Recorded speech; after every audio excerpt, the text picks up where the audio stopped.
Bienvenue au Bulletin des régions, une émission produite grâce à la collaboration de 20 télévisions communautaires autonomes associées à Cogeco. Bonne émission. Alors, qu'est-ce que ça évoque pour vous, le 5-10-15? C'est un espace absolument magnifique. C'était des belles professions dans ce temps-là? J'ai fait 40 ans, madame. Non. Je vois l'homme comme un arbre parce que l'homme prend racine comme l'arbre. Avez-vous l'impression qu'il y a une relève pour ça? Est-ce qu'il y a des jeunes qui vont... pour pas que ça se perde? C'est cette année que ça vaut vraiment la peine de venir au marché public. Ça représente une belle tradition, en fait, qui est un peu un porte-bonheur pour les pêcheurs.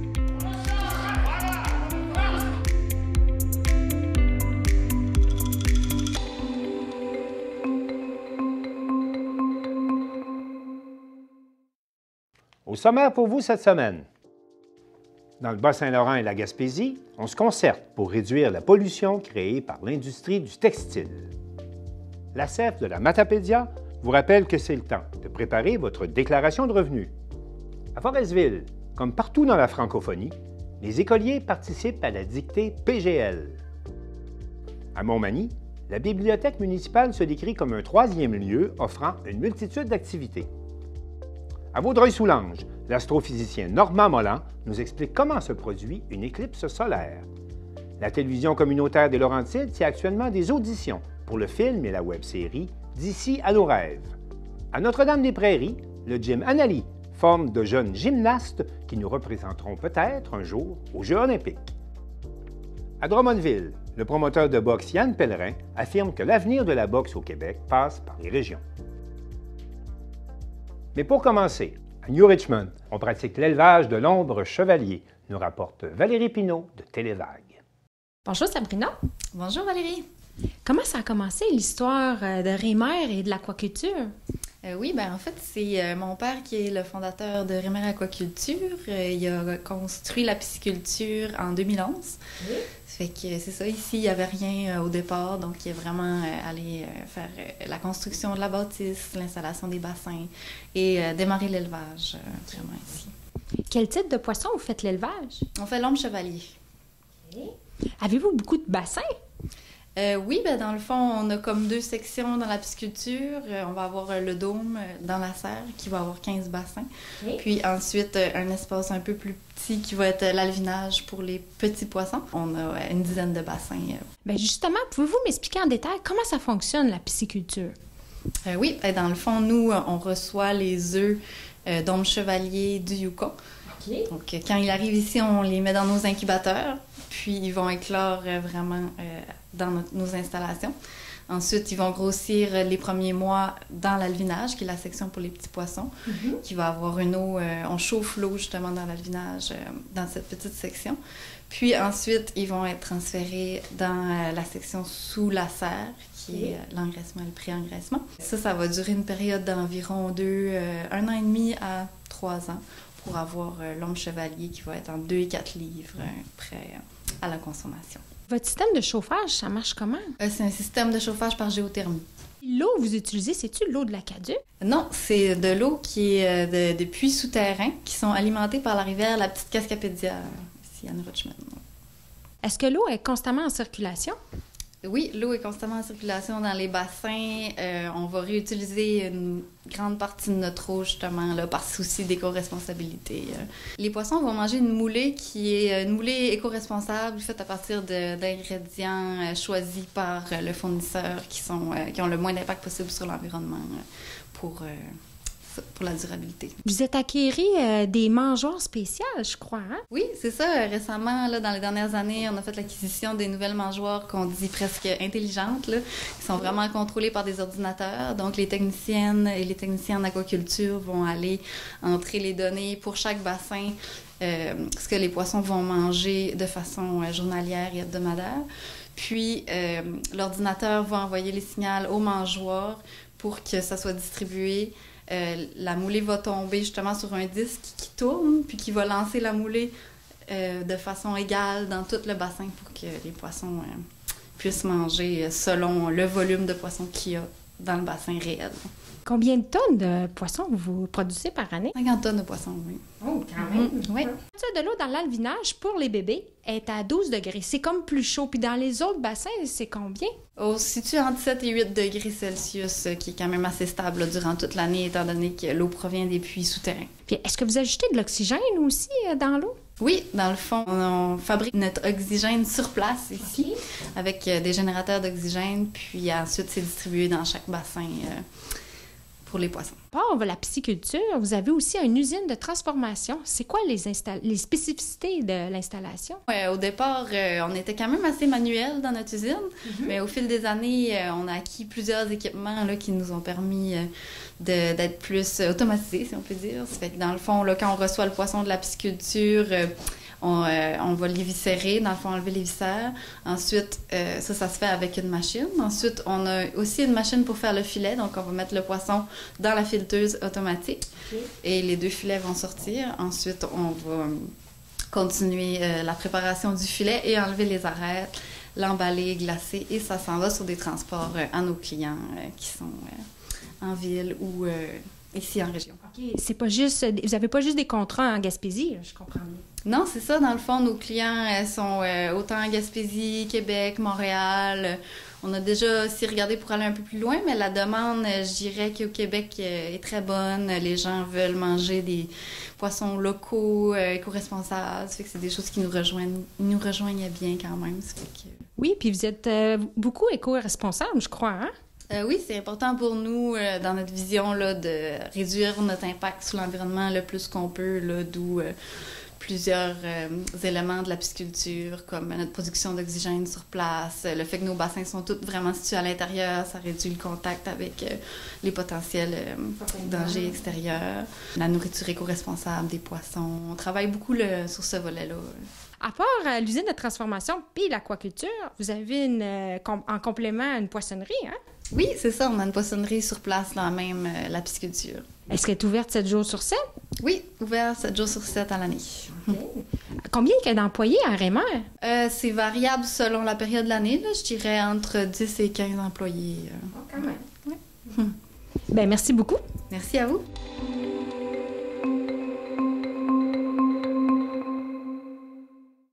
Comment valoriser les textiles et réduire l'enfouissement des surplus? Le 20 mars dernier, une trentaine de représentants de la Gaspésie et du Bas-Saint-Laurent se sont posé la question et Marc Després, de la télévision de la Métis, s'est intéressé à ce sujet. Eh bien, aujourd'hui, on se trouve au Grand Hall des Jardins de Métis pour une activité là, qui regroupe des gens, mais pas seulement de la Métis.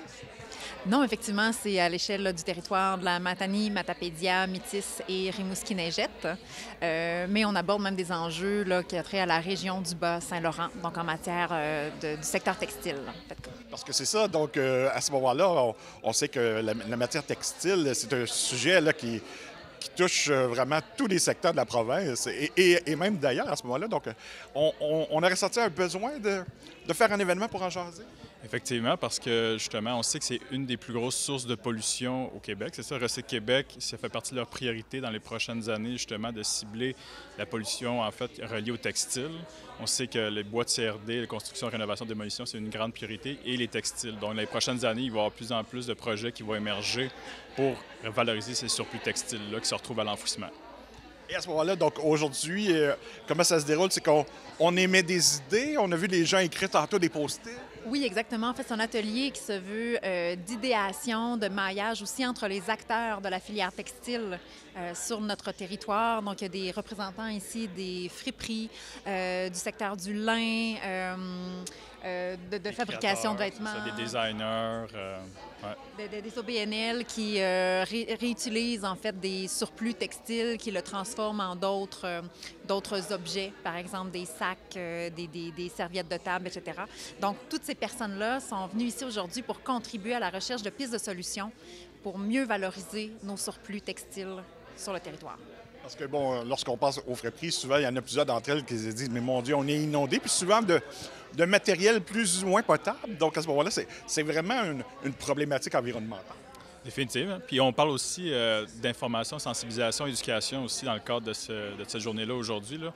On informe du problème, puis on sait que c'est ça, ce ne sera pas nécessairement les friperies qui vont avoir le rôle de tout valoriser les surplus. On veut aussi qu'il y ait de la sensibilisation, de l'information, de l'éducation à la base pour réduire à la source la quantité de textiles qui se retrouvent à l'enfouissement et indirectement dans les friperies. Donc, est-ce que les gens... Vous considérez que les gens sont conscients de cette problématique-là? Vous parlez des citoyens, je pourrais pas dire. Francis se questionne. Moi je crois pas pour l'instant. Je pense qu'il y a un gros travail, puis les friperies le nomment aussi, en fait. Là. Ils disent qu'on est inondé parce que c'est ça, les gens consomment énormément, puis c'est ça, apportent le problème aux friperies. Eux doivent gérer ce problème-là. Fait que je crois pas qu'à l'heure actuelle que la population générale soit sensibilisée sur cet enjeu-là. Effectivement, je pense qu'il y a peut-être un peu de sensibilisation au niveau de la consommation puis de la surconsommation. On apprenait entre autres aujourd'hui que le mois de mars, c'est le mois de la détox vestimentaire. Donc, il y a quand même des citoyens qui commencent à se conscientiser puis à dire comment réduire ma consommation de vêtements. Ça, c'est une chose. Mais effectivement, ce que les friperies nommaient tout à l'heure, c'est qu'elles se retrouvent avec une quantité là, phénoménale de vêtements parce que les gens, évidemment, vont porter ça à la friperie, se disent, bien, je m'en départis de façon responsable, mais il y a beaucoup de ces vêtements-là qui ne peuvent pas être traités, qui ne peuvent pas être gérés par les friperies et qui finissent à l'enfouissement. Donc, d'un sens, c'est une bonne chose parce que les gens participent. Par contre, on n'est pas vraiment conscient nécessairement de... Mais ça crée un problème. C'est ça. Exactement. Donc, à ce moment-là, sûrement que la journée d'aujourd'hui sert à trouver des solutions aussi, mais est-ce que déjà vous les dirigez vers des pistes ou les gens sont vraiment là pour explorer? Bien, c'est ça. On a nommé des pistes à l'échelle globale de recyclage. Qu'est-ce qui se fait, les idées qui sont en train d'émerger en recyclage de textiles. C'est bien, mais c'est ça, on veut vraiment agir au niveau local avec qu'est-ce qu'on a, parce qu'on sait que des fois, c'est des investissements lourds pour faire du recyclage. Fait qu'on veut que les solutions émergent, en fait, des participants ici, dire voici nos surplus, voici ce que nous, on peut faire avec notre expertise. Puis on veut aussi amener les gens à réfléchir comment est-ce qu'on peut produire nos textiles aussi en région, non seulement utiliser des textiles de deuxième vie, mais comment est-ce qu'on pourrait nous-mêmes produire nos textiles et devenir autonomes au niveau régional, au niveau de la filière textile. Et trouver, bon, on parle souvent de deuxième transformation. Peut-être la deuxième étape pour les gens, c'est justement de retourner vers les friperies. Mais à ce moment-là, donc, même trouver une solution encore plus lointaine. C'est ça, c'est difficile à l'heure actuelle de parler de solutions parce que les gens sont en train d'y travailler en ce moment. Tout à l'heure, là, ils vont revenir en plénière et ils vont partager les pistes de solutions qui auront émergé de leur travail en sous-groupe. Et on verra donc qui prendra la balle au bon pour une ou l'autre de ces idées-là. Et on souhaite en fait que ces idées-là, justement, trouvent preneurs pour développer un projet qui va être structurant, un ou des projets ou des initiatives structurants pour le milieu. Et dans une optique de concertation aussi de tous ces beaux acteurs-là là, qui voient qu'ils sont interreliés, qu'ils ont intérêt en fait à travailler ensemble autour de ces questions-là. Et bon, aujourd'hui, ils participent donc les cibles et aussi les SADC à ce moment-là. Donc, vous pouvez aider justement les gens à trouver des solutions. Effectivement, on accompagne les entreprises en fait sur le territoire du Bas-Saint-Laurent pour implanter des stratégies d'économie circulaire avec eux. En fait, on travaille comme il y avait des exemples d'initiatives inspirantes ce matin de couturières volantes où on parle de Maison Le Puy qui veut implanter des procédés pour valoriser leurs propres textiles pour créer des nouveaux produits qui pourraient remplacer des produits neufs en fait.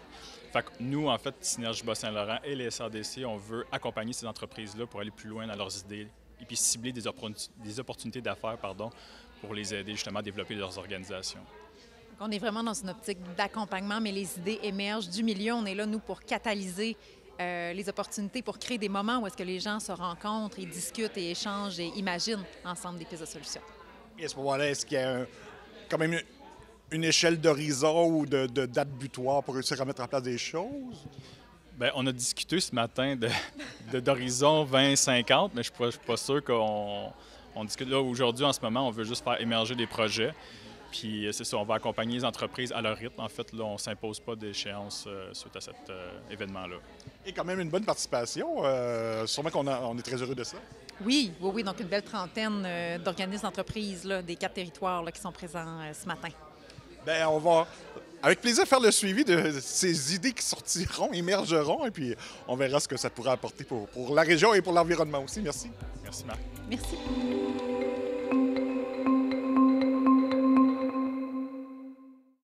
Pour le meilleur ou pour le pire, c'est maintenant le temps des impôts. Et Marc Baudouin de la télévision de la Matapédia On parle avec Hélène Guilbeault de l'Association coopérative d'économie familiale de la péninsule.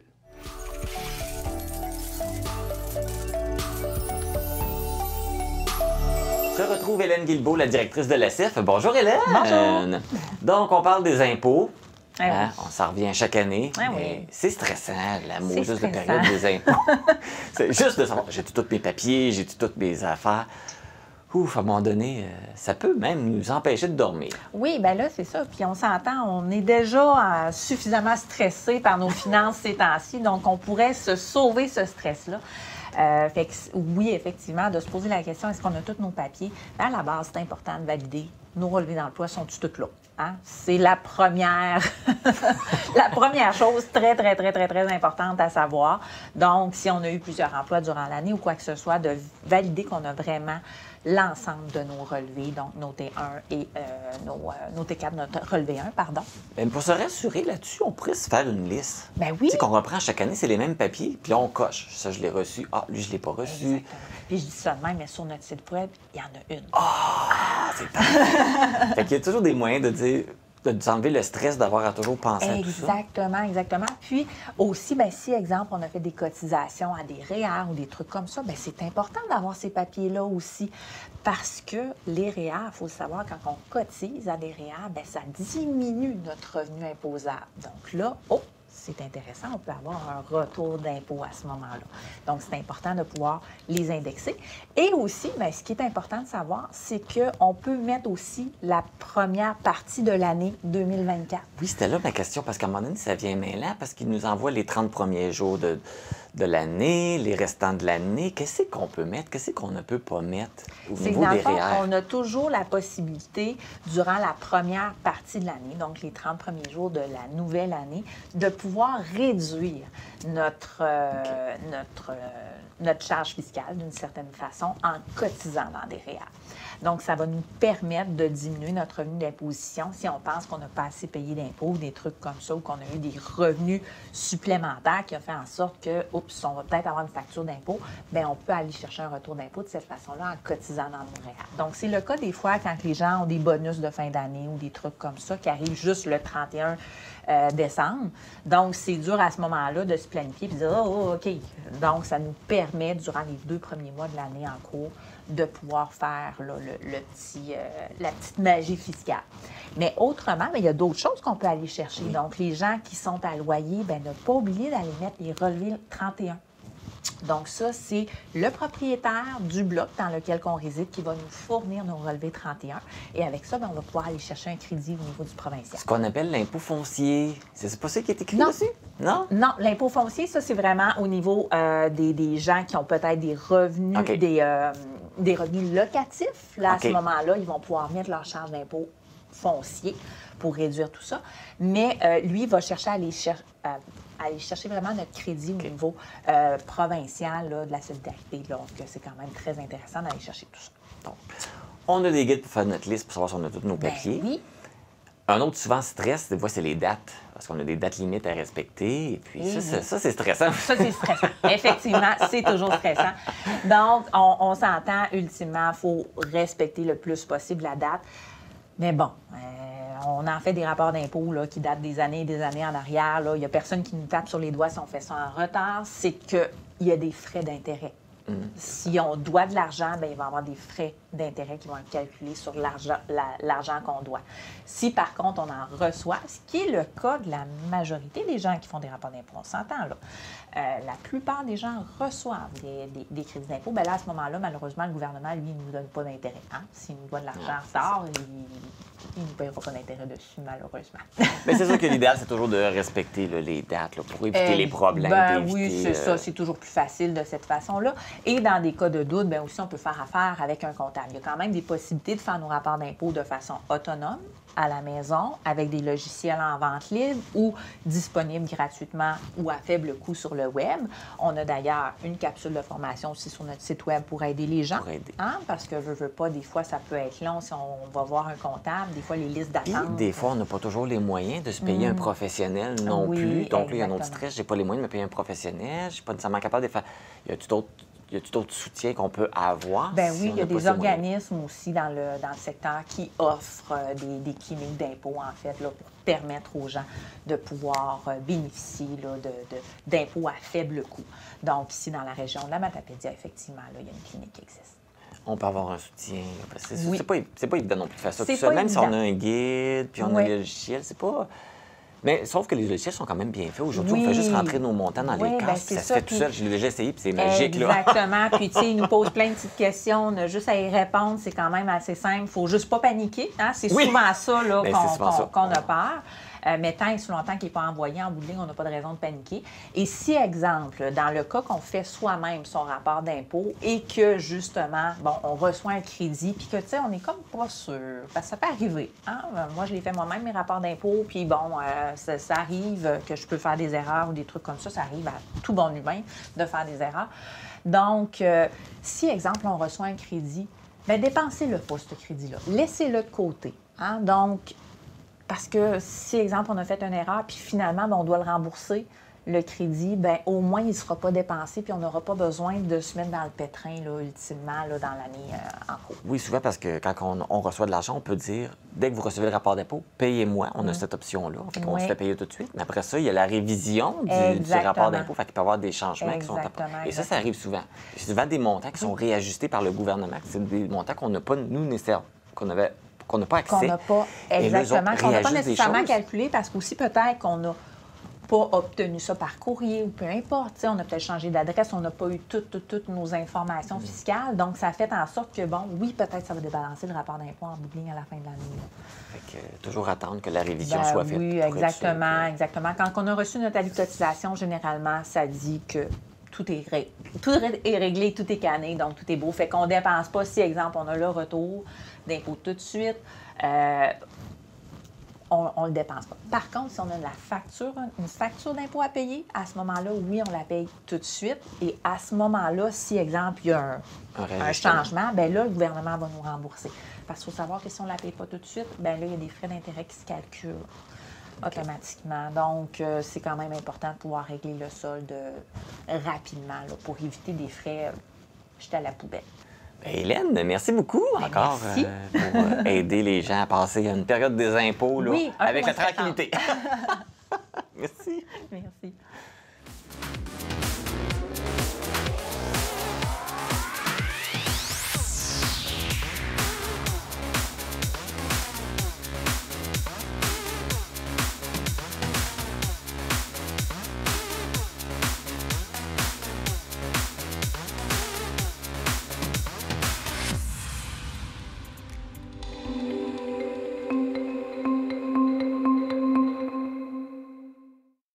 Depuis sa création en 1991, la dictée PGL a fait participer plus de 7 millions de jeunes francophones partout dans la francophonie, dont les écoliers de l'École Saint-Luc à Forestville, nous rapporte Léopold Lévesque de la Télévision du Littoral.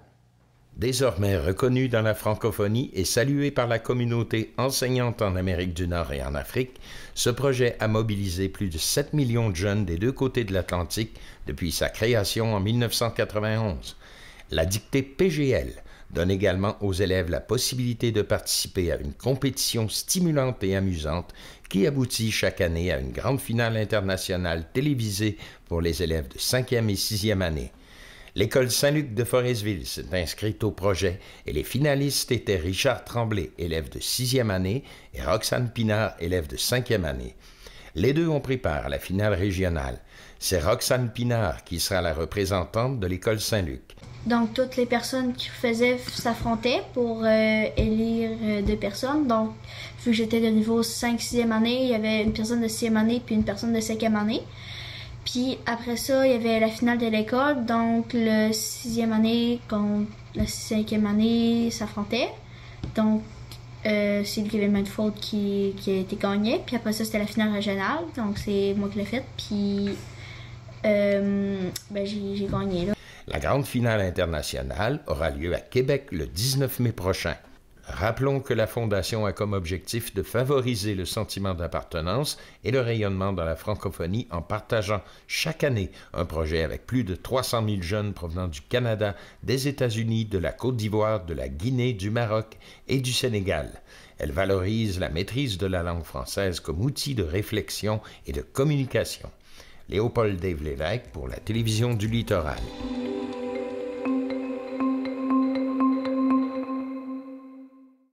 À Montmagny, Marie-Ève Lamonde de CEMA TV s'intéresse aux multiples activités et services offerts par la Bibliothèque municipale. On retrouve nos passionnés de lecture. Les passionnés de lecture connaissent bien sûr la Bibliothèque de Montmagny qui existe depuis maintenant une dizaine d'années. On va en apprendre davantage en compagnie de Jean Beaulieu qui est membre du conseil d'administration. Bonjour Jean. Bonjour Marie-Ève, je suis content de te retrouver ici à la bibliothèque. C'est un bel endroit. Mais c'est un bel endroit, puis c'est difficile à croire, mais je sais qu'il y a encore des Magny-Montois qui n'ont même pas mis les pieds dans cet endroit-ci qui est absolument merveilleux, enfin. Ça sera peut-être une bonne occasion d'essayer de les convaincre de venir faire un petit tour, ne serait-ce que pour voir les lieux. Oui, absolument. Puis il y a beaucoup de choses qui se passent ici. On pourrait peut-être parler justement, qu'est-ce que c'est la bibliothèque en tant que telle? En plus de, ben oui, ça loue des livres, mais en dehors de ça. OK. Bien, un rappel rapide, la bibliothèque, c'est un fait municipal. Ça appartient à la municipalité, à la ville de Montmagny, qui gère l'édifice, les infrastructures en général, qui s'occupe aussi également d'assurer la permanence, de payer les salaires des gens qui sont en permanence ici. Puis, la ville est propriétaire de la collection de tous ces beaux livres ici qu'on a à la disponibilité des gens. Et le fonctionnement général, ça marche grâce à une patente qui s'appelle la corporation. OK? Ça a été fait. La corporation, elle a deux missions. La première, qui est la mission de toutes les bibliothèques, c'est le prêt des documents. C'est le prêt du livre, surtout. Alors, pour faire ça, pour assurer ce fonctionnement-là, c'est sûr que ça prend quelque chose. Ça ne marche pas tout seul. Alors, ça marche avec des bénévoles. On a la chance ici de travailler avec un grand groupe, plusieurs dizaines de bénévoles qui, chaque semaine, vient et assure plusieurs choses. Le service au comptoir, le prêt du livre, les retours, puis tout ce qui a accès à ça, mais qui font aussi le classement, parce que vous êtes en mesure de comprendre que pour qu'on se retrouve là-dedans, il faut vraiment gérer le classement. Puis, et aussi qui vont s'assurer de l'entretien minimum des livres, parce que je pense qu'il faudrait voir, là, je n'ai pas les derniers shows, il faudrait voir le directeur Jocelyn pour confirmer, mais on est une des bibliothèques qui prend le plus soin de sa collection. Nos livres sont en bon état, puis on s'assure de les bien faire, bien, ça prend du monde pour faire ça. Fait que ça, c'est le premier volet, la première chose qui a rapport à la bibliothèque, la première mission. Puis la deuxième mission, qui est, à mon point de vue, tout aussi importante, c'est l'animation. On a des beaux lieux, on a des belles choses ici, c'est vraiment beau, mais on s'assure de l'animer pour vraiment être capable de plaire à la population puis offrir des services, puis ça, peu importe l'âge. On a juste ici à côté le coin jeunesse où il y a de l'animation, des rencontres scolaires qui se font ici. Il y a l'heure du conte, il y a en plus, ça c'est pour les jeunes. Il y a des ateliers pour des personnes plus âgées, sur l'informatique, par exemple, sur peu importe, il y a eu tellement de conférences, tellement de choses que je vais avoir de la misère à nommer. Si vous voulez voir qu'est-ce qui s'en vient, là, le site de la bibliothèque, c'est facile à trouver, Bibliothèque de Montmagny. Vous allez voir les prochaines activités, les prochaines conférences.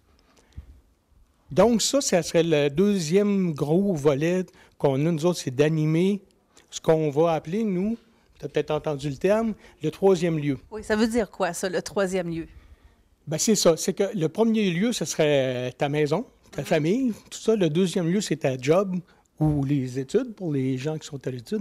Puis le troisième lieu, ce serait un endroit comme ici à Montmagny où tu peux venir, tu peux t'asseoir tranquillement et lire, mais tu peux venir échanger, tu peux venir participer, apprendre, faire toutes sortes de choses. C'est l'essence même du troisième lieu. Alors, pour animer le troisième lieu, évidemment, ça prend de l'argent. Et voilà. Là, on va amener. On est un peu chanceux parce que, bon, au niveau du directeur ici, tout ça, on a quelqu'un de dynamique qui a entrepris plusieurs choses. On a réussi à faire des campagnes de levée de fonds qui ont été vraiment très pertinentes puis qui nous ont aidés pour l'animation. Je pense les plus connus, c'est sans doute les expositions Riopelle. Ça, c'est bien, sauf que c'est du ponctuel. C'est pas récurrent, ça ne nous assure pas un avenir. C'est juste que ça nous aide. Puis il y a aussi des clubs sociaux qui nous aident avec, comme l'Heure du compte, ces choses-là. Il y a des grandes institutions qui viennent nous aider. Puis il y a des entreprises publiques qui nous sont venues, pas le public, pardon, privées, qui viennent aussi mettre un bon petit coup de main. Mais malgré tout ça, c'est pas suffisant. Donc, on a une chose qu'on a développée qui s'appelle les Amis de la bibliothèque. Alors, les Amis de la bibliothèque, c'est quoi? Bien, c'est toi, c'est moi, c'est tous les citoyens de Montmagny qui peuvent, pour un petit montant de 10 $, obtenir une petite carte qui va, nous donner du financement, puis, eux, certains avantages. Bon, les avantages, le premier, le plus évident, c'est que si vous êtes résident de Montmagny, cette carte-là vous donne le droit de venir à l'Assemblée générale. En passant, l'Assemblée générale, ça s'en vient. Ce sera le 23 avril, le mois prochain, à peu près dans un mois. Et ça vous donne donc ça et l'opportunité de voter puis de dire votre mot sur les grandes orientations. Ça, c'est la première chose. Puis, en ayant cette carte-là, à tous les ans, on fait tirer un panier, un grand panier, une grosse boîte de livres. C'est une valeur d'environ 500 $. C'est commandité par Marquis. Alors, c'est parmi tous les amis de la bibliothèque. On fait ce tirage-là qui est très prisé. Il y a d'autres petits avantages connexes, comme les arts avec les arts de la scène, puis la maison Sir-Étienne Pascal Taché. Mais le principal avantage de vous impliquer en tant qu'ami de la bibliothèque, c'est que vous nous donnez un coup de main à assurer toute l'animation puis le maintien de ce qu'on appelle le troisième lieu. Et ça, c'est un montant qui peut devenir annuel. On peut le redonner annuellement. Voilà. Ça, c'est quelque chose, c'est 10 $ pour un an. Puis en passant de ce temps-ci, le 10 $, ça fait bien, ça fait 10 ans. Fait que c'est 10 piastres pour 10 ans. C'est un beau thème, non? Donc 10 $, puis c'est ça, c'est renouvelable annuellement, mais vous pouvez, il y a sur le site encore là, vous pouvez faire d'autres dons. À l'étage supérieur, il y a une grande baie vitrée, puis vous allez voir si vous venez à la bibliothèque, il y a des noms de citoyens qui sont là. C'est des gens qui ont jugé que la bibliothèque méritait un petit plus, puis qui ont donné un montant de 100 $, puis ils ont leur nom qui est dans la vitre. Là. Il y a possibilité d'y aller pour d'autres dons en allant visiter le site de la bibliothèque. Et tout cet argent-là, ça va vraiment pour les activités. Là. Ça ne va pas pour les salaires. Ça ne va pas pour les salaires. C'est pas quelque chose qu'on ramasse pour la ville. C'est quelque chose pour la corporation, pour l'animation. Ça, c'est important de bien le comprendre. Vos taxes municipales, ils vont payer pour le maintien de la bâtisse, ils vont payer pour les salaires, ces choses-là. Mais tout ce qui est le reste, l'animation, tout ça, il faut le financer. Puis ça vient à partir de nos petites campagnes de levée de fonds. Ça vient des dons des amis de la bibliothèque, puis du support qu'on a des organismes locaux comme les clubs sociaux que je disais tantôt, puis certaines grandes institutions. On a parlé rapidement de l'Assemblée générale annuelle tout à l'heure. Il y a des postes d'administrateurs qui sont en vote en élection cette année. Oui, comme à tous les ans, là, on a un roulement au niveau des administrateurs. Les mandats sont généralement de 2 ans. Alors, tout le monde est bon comme moi, là. Moi, ça fait longtemps, mais les mandats se renouvellent et oui, il y aura des possibilités d'appliquer. Je vous réfère encore une fois au site de la bibliothèque. Vous allez voir dans la mission de la bibliothèque, vous allez pouvoir avoir un lien, poser ma candidature pour être... Puis voilà, c'est avec l'achat de la carte, vous avez le droit, en tant qu'ami de la bibliothèque, de faire partie de l'Assemblée puis de vous présenter à un poste d'administrateur. Jean Beaulieu, bien sûr, les gens de Montmagny sont invités à la bibliothèque. Ils peuvent avoir leur carte gratuitement. Les gens de l'extérieur, ils ont le droit de venir faire un tour quand même. Oui, il a le droit de venir faire un tour quand même. En ce moment, c'est un service qui est offert, qui est donné à l'ensemble des gens de la région. Merci beaucoup, Jean Beaulieu. Ça m'a fait plaisir. Alors, bien sûr, on vous invite à passionnés de lecture à venir faire votre tour ici à la bibliothèque de Montmagny. En prévision du 8 avril prochain, Chantal Bédard de CSUR.TV a rencontré l'astrophysicien Normand Molan qui nous explique comment se produit une éclipse solaire totale. Le 14 octobre dernier, l'équipe de C'est sur la télé avait réussi à capter une éclipse solaire partielle. Toutefois, le 8 avril prochain, le phénomène se reproduira, mais cette fois-ci, il sera des plus spectaculaires puisqu'il s'agira d'une éclipse solaire totale. L'astrophysicien Normand Molan nous donne plus de détails. Qu'est-ce qui se passe quand c'est une éclipse complète?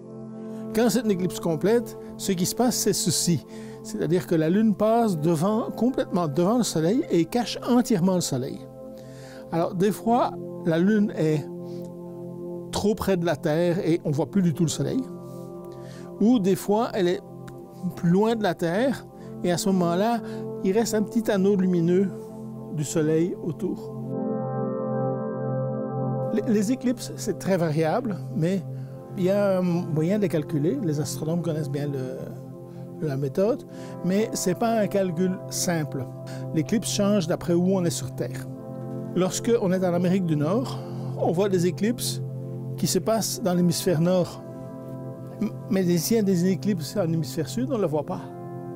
De sorte qu'en fait, on voit à peu près une éclipse sur 8 de toutes les éclipses solaires. On en voit une sur 8. Ce serait le lundi, le 8 avril.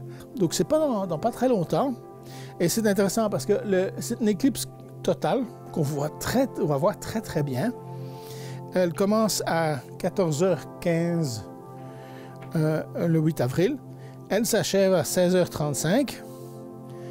Et la totalité, le moment où le Soleil est entièrement caché par la Lune, ce moment-là est aux alentours de 15h27. La totalité va durer quand même quelques minutes, en l'occurrence à peu près 3 minutes.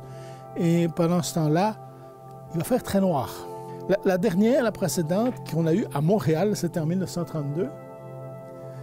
Les gens étaient au courant, il y a des gens qui ont été voir, il y a même des photos qui sont... Si on va voir dans les musées, on trouve encore des photos prises à cette époque-là. Mais celle à Québec, les gens étaient beaucoup moins chanceux. Parce que la dernière qui a eu lieu à Québec, c'était en 1379. Okay. Il n'y avait pas grand monde pour prendre des photos.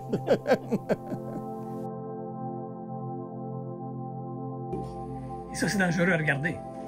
Dans tous les cas, si le Soleil est dans le champ de vue, même en partie, c'est un truc qui est très dangereux pour la vue. Il faut employer des verres foncés ou il faut employer un truc classique qui consiste à projeter en fait l'image. Par exemple, à l'aide d'un miroir de poche, on projette l'image du Soleil sur un mur. Un simple miroir de poche permet du fond du jardin, par exemple, d'envoyer la lumière du Soleil. On l'envoie vers le mur de la maison et on va voir au mur de la maison, non pas un carré qui est le miroir de poche, mais on va voir l'image complète du Soleil. Et ça peut être tous les jours, on voit une image complète du Soleil. On voit même les taches solaires dessus. L'équipe de C'est sur la télé tient à rappeler qu'il ne faut pas regarder le Soleil directement sans protection adéquate. Cela peut entraîner de graves problèmes jusqu'à la perte partielle ou totale de la vue.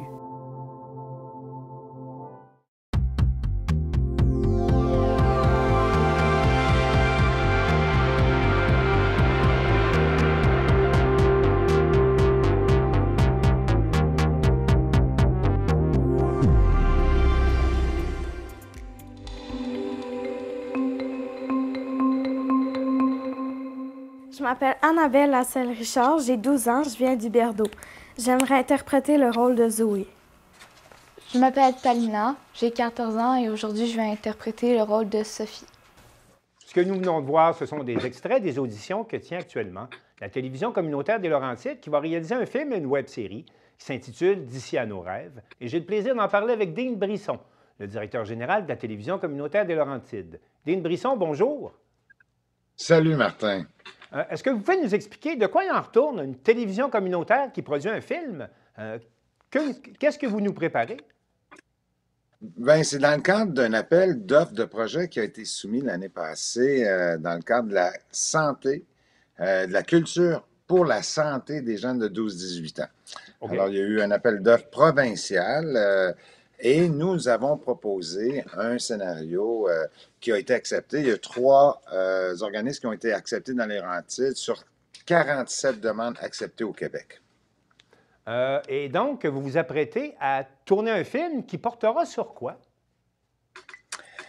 Le scénario du film vient d'une pièce de théâtre qui a tourné pendant 15 ans dans les salles de spectacle et dans les écoles et tout ça. Pendant une quinzaine d'années, il y a eu 4 distributions différentes sur 15 ans. Et quand l'appel d'offres est arrivé, moi, j'ai immédiatement allumé sur ce scénario-là parce que c'est les mêmes thèmes, c'est les mêmes enjeux qu'il y a 30 ans. C'est assez impressionnant, là. Tu sais, tu lis le texte, puis tu fais comme, OK, ça n'a pas changé tant que ça, c'est les mêmes enjeux. On rajoute aujourd'hui des enjeux plus de psychologie, de détresse psychologique, mais qui étaient les mêmes il y a 30 ans dans le scénario. Donc, on prend le scénario de la pièce de théâtre et on l'adapte en moyen-métrage avec la participation des jeunes qui vont être choisis pour le projet, qui vont aussi participer à l'écriture des textes, à reformuler les expressions, les thèmes. Mais vous avez choisi... On comprend que c'est une pièce qui parle des thèmes qui concernent des adolescents, mais vous avez choisi également d'offrir la chance à des jeunes acteurs qui seraient peut-être en tout début de carrière. Là. Ce que vous recrutez, ce sont des jeunes de quel âge à quel âge actuellement? De 12 ans à 18 ans. Écoute, j'en ai des frissons juste à penser ce qu'on a vécu samedi. Il y aura une autre série d'auditions, mais de voir ces jeunes-là arriver, tout fragiles, tout nerveux avec leurs parents et tout ça, puis ensuite venir faire un petit extrait en audition, ça a été des plus touchants de voir qu'il y a plein de jeunes qui sont talentueux, créatifs, qui veulent réussir, qui veulent faire ça dans la vie, tu sais, qui veulent faire ce métier-là. Fait que c'est très touchant. Certains, pour la plupart, c'était une première audition. Mais au-delà également du film, si je comprends bien, c'est une web-série pour laquelle on voit des images. Là, vous voulez montrer derrière la caméra du film également. Oui, à même la captation de tout le processus qu'il va y avoir du début jusqu'à la fin. On capte les images, les réunions, les conversations, les choix de costumes, décors et tout ça. Et on en fait une série web et une série sur Cogeco où on montre comment ce projet-là s'est créé, se fait, avec qui, comment, pourquoi, tu sais. Et on va l'amener jusqu'à la fin. On va tourner jusqu'à la fin, jusqu'au tournage du moyen-métrage, et ça va être une série complète et une web-série qui va sortir par petits segments là, de 5, 7, 8, 10 minutes. Est-ce que vos auditions sont terminées? Non, les auditions se poursuivent jusqu'à la mi-avril. On va sur tvcl.ca dans l'onglet Audition. On peut soumettre notre candidature jusqu'à la mi-avril. À quel moment vous prévoyez le tournage? Ça devrait se passer en juillet. Les répétitions vont se passer après les heures de classe, la fin de semaine et les soirs d'école. Et fin des classes, examens et tout ça, on donne un petit break aux jeunes et on va tourner début juillet, là, fort probablement. Dites-moi, est-ce que comment une télévision communautaire en vient qu'à produire du cinéma, des films, des web-séries? Vous allez dans une nouvelle voie pour une télévision communautaire? Oui, bien, il faut innover. Il faut avoir plusieurs produits. Donc, l'Internet est important. Alors, la petite web-série, les gens consomment de façon rapide les clips aujourd'hui. C'est des reels, c'est des petits clips. Fait que là, on veut rentrer dans ça. On va aller chercher l'attention des jeunes à travers de ça en livrant le making-of de ce film-là, petit bout par petit bout, là, comme on dit, ouais. Le film devrait être terminé. Là, vous estimez pouvoir les premiers visionnements au cours de l'année ou ça va aller en début de l'an prochain? On estime à l'automne le visionnement avec les jeunes, les parents, les invités et le public, évidemment. Là, ça va être une grande soirée. Puis c'est tout un peu dans le cadre du 25e anniversaire de la TVCL qu'on organise des affaires un peu différentes. Là.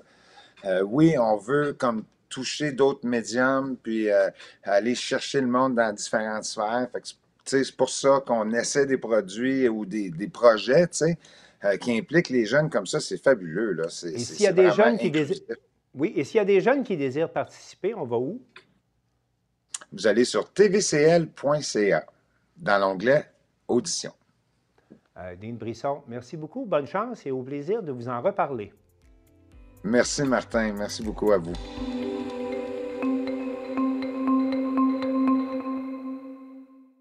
Daniel Yvon de CTRB s'est rendu à Notre-Dame-des-Prairies rencontrer de jeunes gymnastes qui rêvent de Jeux olympiques.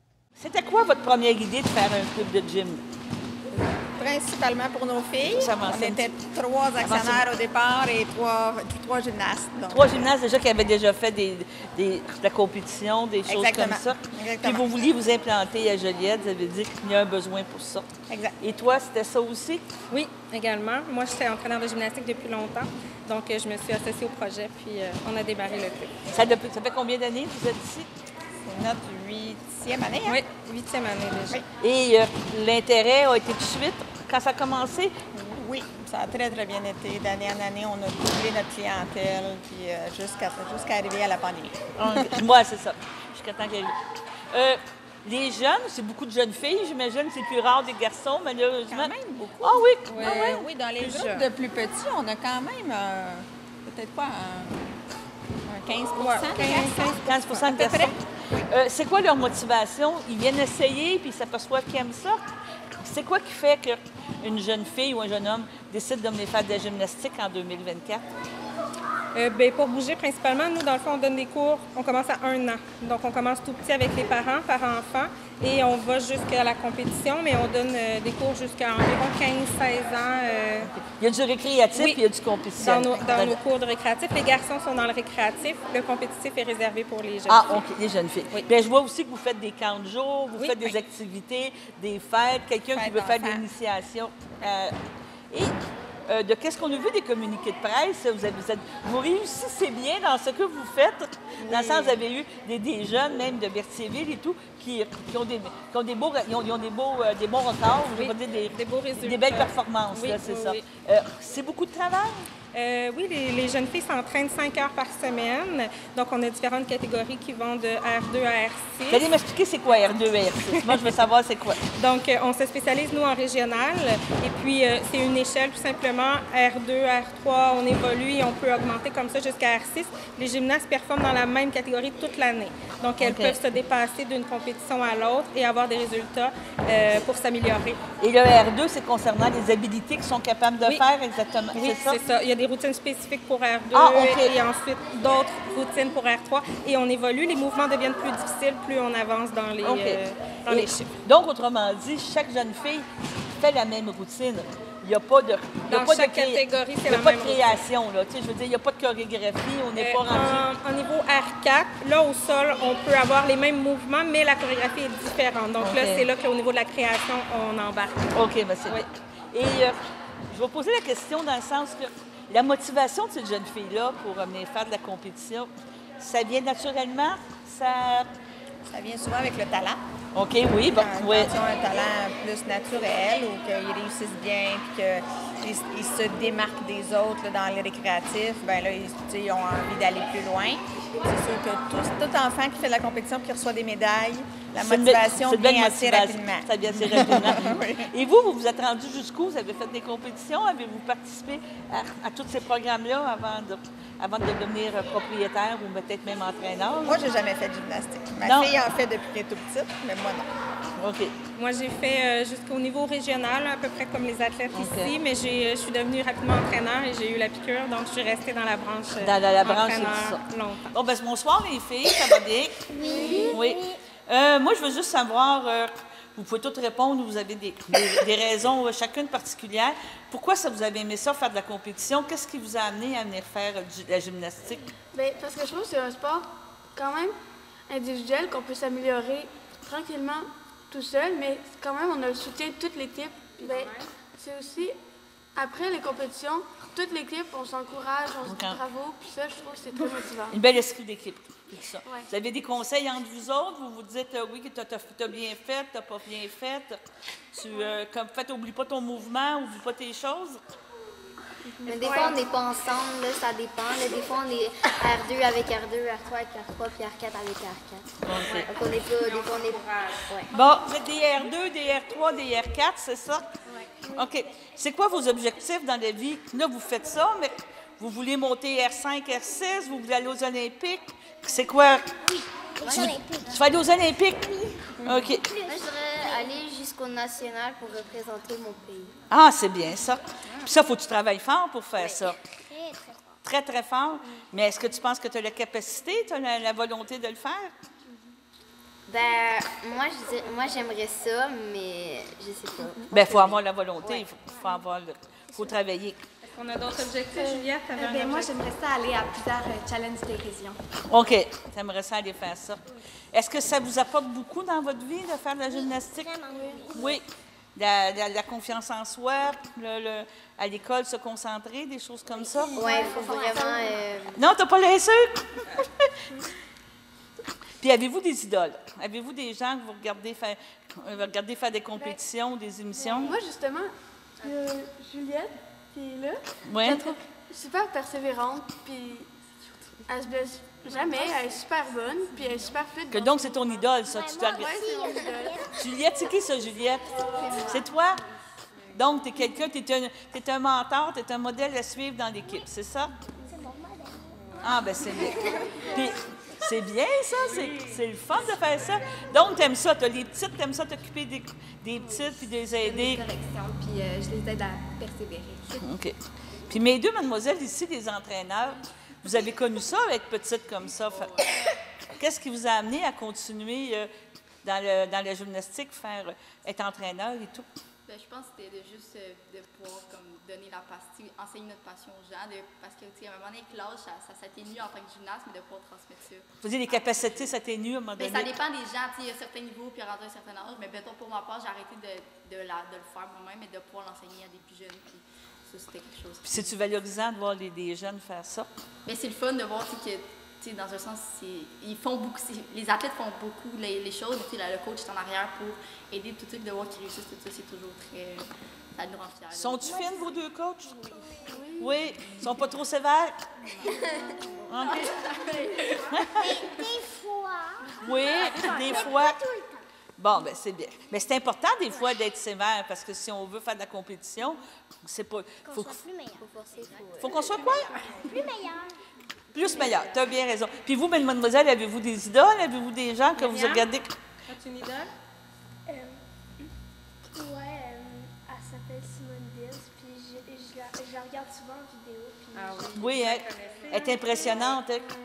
Elle fait ça, on dirait qu'elle fait ça, qu'elle vole. Hein? Quand elle va faire les diagonales... C'est vraiment à couper le souffle. C'est assez époustouflant. Hein? Qu'est-ce que tu aimes dans la gym? Moi, qu'est-ce que j'aime dans la gym, c'est qu'on peut participer ensemble, on peut se faire persévérer, puis on s'entraide entre nous. En tout cas, je vous félicite, les filles. Vous êtes très bonnes, on vous a regardé aller. Moi, je ne serais même pas capable de faire la moitié. Même pas le corps. Même marcher, je ne serais pas capable de faire comme vous faites. En tout cas, bonne chance, puis bonne compétition. Merci. Le boxeur originaire de Baie-Saint-Paul, Sébastien Butch Bouchard, a livré un combat épique le 23 mars dernier à Drummondville. L'équipe de TVCO y était. Ils ont préparé un reportage sur le combat, mais ils nous rapportent également un entretien avec le promoteur Yann Pellerin, qui croit fortement que l'avenir de la boxe au Québec passe par les régions.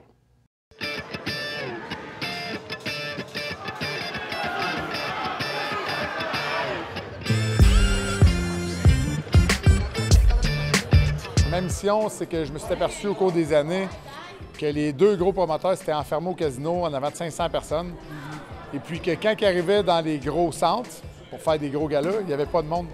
C'est normal, il faut que tu ailles cultiver un peu en région ta clientèle. Il faut que tu sortes des boxeurs locaux qui vont devenir des vedettes dans leur région. Puis qu'après ça, quand tu vas faire des gros shows, à Place Belle, au Centre Bell, Centre Vidéotron, là, le monde va suivre. Ils vont venir voir leurs vedettes locales qui se battent dans un gros centre. Puis c'est ça qui va ramener les grosses foules. J'ai plein de respect pour les boxeurs de l'extérieur. Je suis 13-2, j'ai affronté, je pense, 7 Mexicains, genre, depuis le début en boxe. Ils viennent se battre, mais c'est pas ça qui remplit les estrades. Puis le monde ici sont tannés de payer, puis pas voir qu'est-ce qu'ils veulent. Fait qu'on essaye de leur donner ce qu'ils veulent. 3 losses and 1 draw. De Baie-Saint-Paul, Québec, Sébastien Butch Bouchard! Son adversaire dans le coin rouge, Jean-Michel The Octopus Poudre!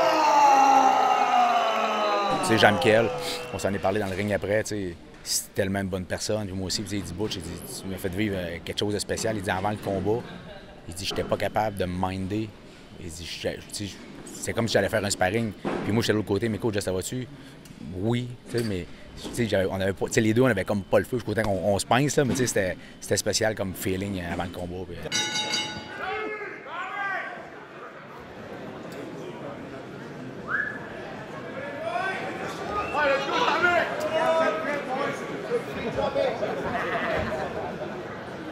Lève tes mains, Jimmy!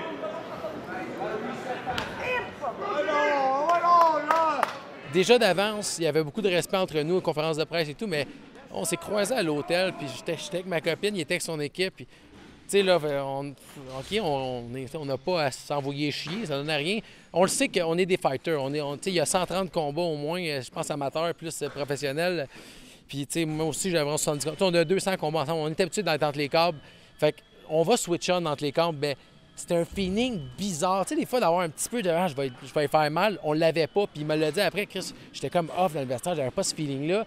Ben, tu sais, on s'entend qu'on s'est battu, là. On a fait une guerre. Mais, tu sais, c'est genre. J'étais comme. Je parlais avec ma blonde hier, puis après, je parlais avec mon équipe. Je disais, man, c'est le genre de gars, je veux l'inviter à souper. J'ai goût de dire, comme. Il m'inspire confiance. Je suis comme tabarnak, c'est weird.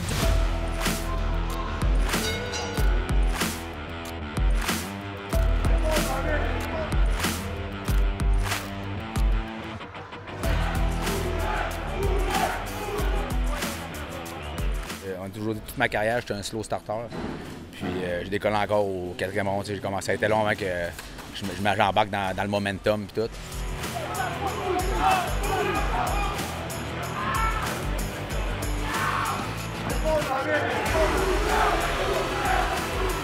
C'est ça. Écoute, j'ai me manqué un round. On l'a vu, le scoring, il manquait 1 ou 2 rounds. Puis c'était un combat serré.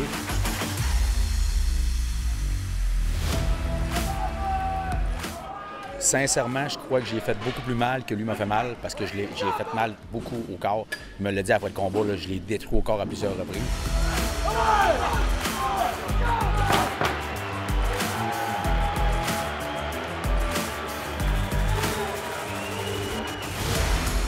Je pense que Sébastien est arrivé avec un plan de match aussi différent que je m'attendais. Il travaillait en counter-puncher au début, puis il frappait vraiment fort. Ça m'a surpris. Genre, tu sais, je l'ai vu boxer dans un combat, puis j'ai jamais eu cette impression-là. Puis là, je pense qu'il s'était préparé d'une certaine manière, puis tu sais, ça m'a obligé à le respecter, puis ça m'a empêché de travailler autant en combinaison que je voulais. On voulait le saisir, le filer.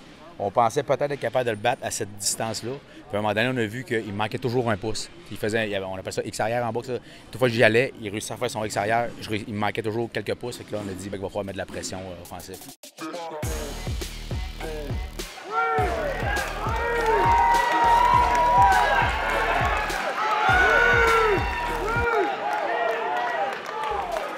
Qu'est-ce que j'ai fait le reste du combat? Ça, c'est ce que j'ai fait toute ma carrière. Je suis bon là-dedans. Avec les gars, on avait une stratégie.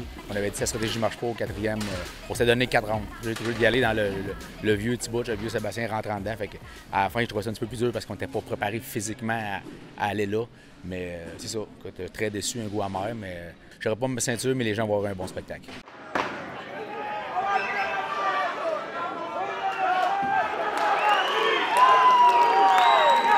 Est-ce que tu commençais à mon français à manquer de gaz? Là? On dirait que une année, tu tombes sur un cruise control. Au 6e round, mon coach m'avait dit, c'est moi qui t'ai supposé te coller ton round-off, mais j'ai pris un round-off à un moment donné, puis j'ai vu Sébastien arriver enragé, prêt. J'ai vu son body language, qu'il s'en venait pour se battre. Puis là, j'ai accepté de perdre le round. J'ai travaillé pareil en fin de round, mais au début, je faisais qu'il va s'épuiser, puis je vais essayer de le pogner, de le pincer en counter-punch une fois, il fait mal. Je vais pas essayer de le outboxer ce round-là. Fait que j'ai pris peut-être, je pense que c'est le 6e, j'ai pris un round off. Puis après ça, j'ai surmonté. Puis non, ça allait bien. Je me sentais pas plus fatigué au 10e. J'avais des jambes encore, puis j'étais prêt à performer un autre round.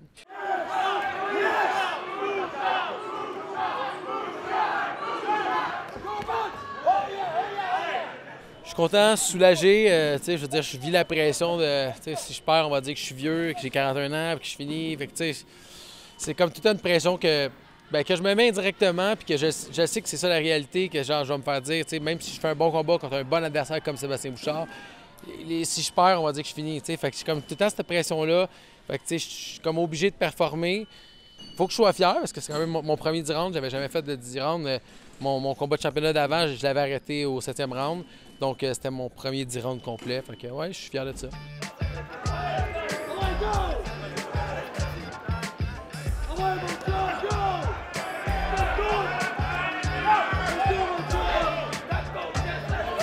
Mais j'adore Butch. Puis, écoute, la première fois que j'ai dit dans le vestiaire, c'est écoute, je sais pas s'il t'en reste encore, mais moi, je peux t'en donner si t'en veux encore.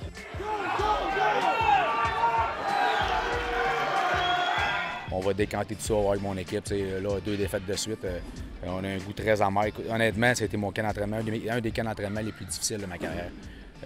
Les blessures, les enfants. Moi, j'ai 3 jeunes enfants, on se réveillait toutes les nuits. De jumeler tout ça, ça a été très, très dur. On l'a fait, je me suis blessé dans les épaules. J'ai des vieilles blessures depuis des années dans les épaules. Là, ça ressort tout le temps dans les fins de combat. C'est un entraînement très dur, mais écoute, on va voir ce qu'on s'en va avec ça, puis on voit la suite. Merci et félicitations. Merci à vous autres, les gars. Merci d'être venus.